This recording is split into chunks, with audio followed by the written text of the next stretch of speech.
Hey guys, so I've been getting a lot of requests to do a skateboard deck setup video.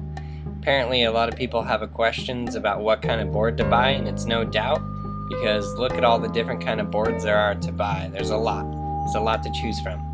So my first suggestion is go to your local skateboard shop.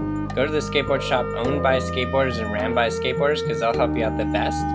So here's all the stuff you need to get. Grip tape, a deck, hardware, trucks, wheels, and the bearings are in there.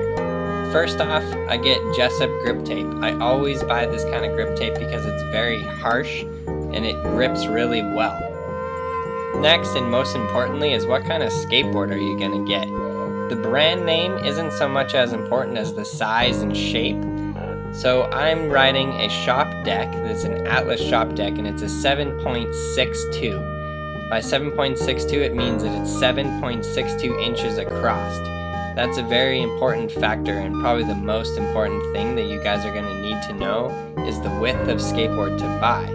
Now there's many different factors that come into play on the width. Now the first thing is, are you going to be doing a bunch of flip tricks? Are you going to be skating ramps? Are you going to be jumping downstairs?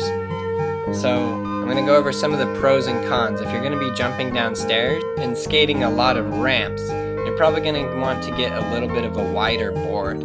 Now if you're a beginner and you're trying to learn how to kickflip and shove it and ollie for the first time, I suggest getting a little bit of a skinnier board. It also depends on your shoe size as well. For an example, I am a size 10 shoe and I skate a 7.62 board, which is right around the middle. The wider the board, the more weight and mass that you're going to have to flip around. So if you're trying to learn kickflips for the first time, the skinnier the board, the easier. And if you're very small and short, you can get actually a short and skinny board for kids. Next on the menu is trucks. I personally skate Thunder trucks because they're light and they turn well. Indies also turn very well, but they are a little bit heavier. On your trucks, just make sure you get the same width of truck that matches the width of your skateboard. That's very important. For the hardware, I always buy Allen wrench.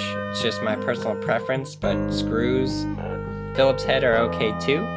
I've been skating Red's bearings because they skate well and they're cost effective. They're pretty cheap. Bone Swiss are the best wheels, but when you can't afford the Swiss, you can go for the Reds, and they work really well too. Next on the agenda is wheels. I'm very specific about which wheels I ride. I only ride Bones. The size that I get are 52 millimeter, and I buy a very specific brand. They're the Street Tech Formula wheels. These wheels never flat spot, they slide really well, and with all the slides and pivots that I do, this is really important, because if I get a different kind of wheels, they just don't slide, they stick, or they flat spot, and I hate it. I am always going back to Bones. Everything I've said up to this point and every piece of equipment I would suggest for beginners, even the wheel size, the board size, and the trucks, because it's all pretty light, easy to flip, and I think you guys will do well learning on it. If you guys have any other questions or have any other things you want to ask me, visit brailleskateboarding.com skate support page and put all your questions there.